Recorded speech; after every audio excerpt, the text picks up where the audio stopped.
우리는 지난 시간에 바울이 공회에서 신문당하는 모습을 살펴보았습니다. 그런데 결과적으로 공회에서는 바울의 죄를 밝히지를 못했습니다.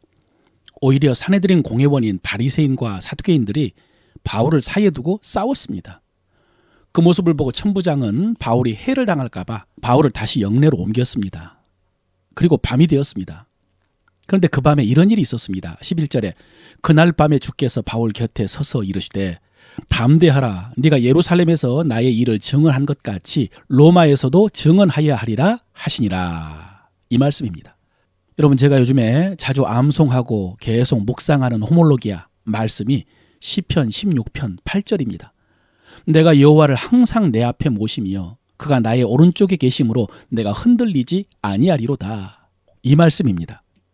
여러분, 지난번에 제가 예수님께서 지옥에 내려가셨다라고 했을 때 거기서 말씀을 붙들고 부활까지 견디셨을 것이다 라고 했는데, 베드로와 바울은 그 말씀이 다윗의 시편 16편 말씀 중에 10절 주께서 내 영혼을 수월에 버리지 아니하시며 주의 거룩한 자를 멸망시키지 않으실 것임이니이다, 이 말씀이라고 했습니다. 주님께서 이 말씀을 붙들고 부활까지 견디셨을 것이라고요. 그런데 저는 개인적으로 8절 말씀도 주님께서 지옥에서 묵상하셨을 것 같습니다.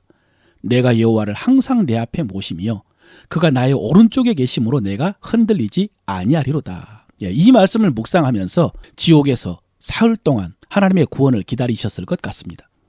그래서 제가 밤에 잠자리에서 또 아침에 일어날 때 순간순간 이 말씀을 입으로 고백을 합니다. 그런데 오늘 본문에 보니까 정말로 주님께서 바울 곁에 서서 말씀해 주셨다라고 했습니다. 그러므로 우리는 비록 우리 눈에는 주님이 항상 보이는 것이 아니고 또 그 음성이 항상 귀에 들리는 것은 아니지만은 주님이 항상 우리 곁에 계심을 믿어야 됩니다. 그리고 다윗이 그랬던 것처럼 우리가 주도적으로 주님을 내 앞에 모셔야 됩니다. 따로 주님을 초청하라는 말씀이 아니고 계심을 믿으라는 말씀입니다. 그럴 때 우리가 어떤 곳에 있든지 감옥이나 지옥에서라도 흔들리지 않을 것입니다. 바울이 이렇게 로마 군영에 있는 동안에 바깥의 상황이 아주 급박하게 돌아가고 있었습니다. 유대인들 중에 열심히 있는 자들이 바울을 죽이기까지는 먹지도 않고 마시지도 않겠다고 40명이 동맹을 한 것입니다. 그들은 대제사장을 찾아가서 음모를 꾸몄습니다.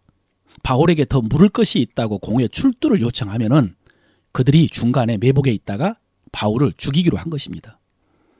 그런데 성경은 그 음모가 바울의 생질 조카의 귀에 들어갔다고 기록을 하고 있습니다. 그래서 그 조카가 급히 천부장을 찾아가가지고 그 음모를 알렸습니다. 천부장은 그 말을 듣고 상황이 매우 긴박하다고 판단을 했습니다.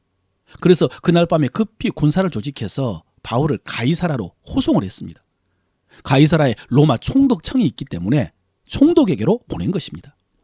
누가는 그때 동원된 군사의 숫자를 자세히 기록을 하고 있는데요. 보병이 200명에 마병이 70, 그리고 창군 200, 도하 470명이 동원이 되었습니다. 여러분, 천부장이 거느리는 군사가 1000명이었는데 그중에 절반에 가까운 470명이 바울 한 사람을 위해서 동원이 된 것입니다. 그렇게 해서 바울은 무사히 예루살렘의 위험에서 벗어나서 총독에게까지 가게 됩니다. 여러분, 우리는 지금 진행되고 있는 일련의 사건들을 보면서 하나님께서 하나님의 사람들을 어떻게 세밀하게 보호하시는지를 알 수가 있습니다. 사실 바울의 살해 음모를 알아낸 바울의 생질 조카 이름은 성경에 나오지 않습니다. 그가 왜 예루살렘에 있었는지, 그가 무엇을 하는 사람인지, 그가 어떻게 그들의 음모를 알아내는지 아무것도 말하고 있지 않습니다. 그러나 어쨌든 하나님께서는 그 작은 한 사람을 통해서 바울의 생명을 보호하시고 바울을 통한 하나님의 구원 계획을 이어가고 있다는 것을 알 수 있습니다. 이 말씀을 묵상하는데 비슷한 구약의 일이 생각이 났습니다. 사무엘하 15장부터 보면은 다윗 왕 시절에 압살롬의 반역 사건이 기록이 되어 있습니다.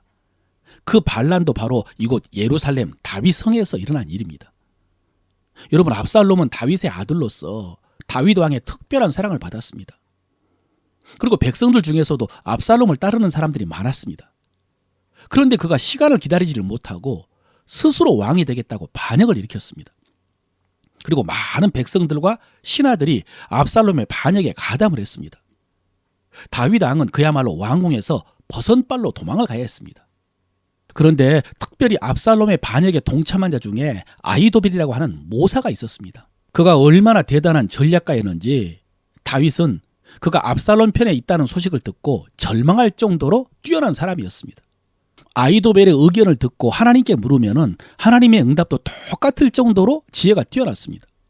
이 아히도벨이 반란 초기에 예루살렘 궁궐을 장악하고 나서 압살롬에게 군사 12,000명을 달라고 했습니다.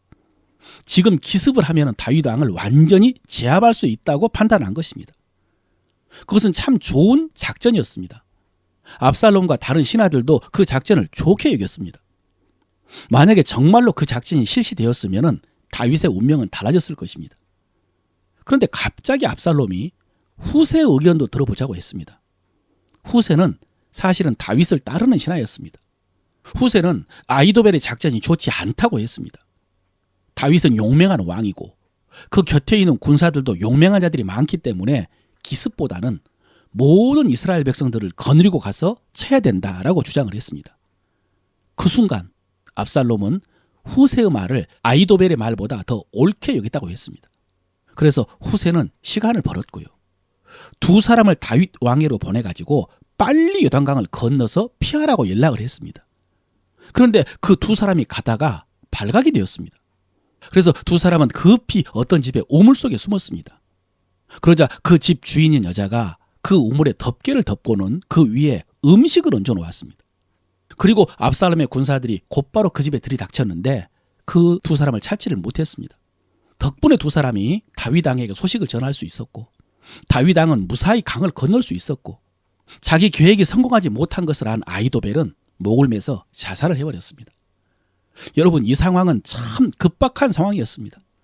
한순간 한순간이 조마조마한 순간이었습니다. 그런데 하나님께서는 그 순간에 작은 사람을 예비하셔서 다윗에게 한 약속을 지키시고 이루어 가시는 것을 볼 수가 있습니다.